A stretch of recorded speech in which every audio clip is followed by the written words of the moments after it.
এবার ভেগাবন্ডের C number কোশ্চেনটা চলে আসি। What would the vagabond do when winter falls? যখন শীতকাল হবে তখন ভেগাবন্ড কী করবে? ওয়েন উইন্টার ফলস, যখন শীত পড়বে, the vagabond wishes to keep moving forward, তিনি এগিয়ে যেতে চান। He does not fear the cold or harsh conditions and wants to continue his journey undisturbed even with frost and snow around him. যদি তার পাশে স্নো পড়ে, frost পড়ে, অথবা যেই ধরনেরই হার্শ কন্ডিশন আসুক বা কঠিন পরিস্থিতি আসুক, তিনি তার জার্নিটাকে কোনোভাবেই ডিস্টার্ব করতে চান না, আনডিস্টার্বড রাখতে চান। ডি নম্বরে বলেছে how does the poet describe a field in autumn?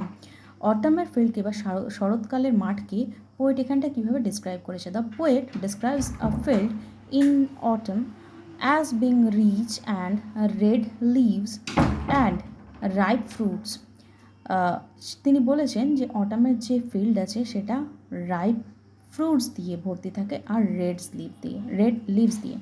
It reflects the beauty and bounty of nature, এটা প্রকৃতির যে সৌন্দর্যটা সেটাকে প্রকাশ করে।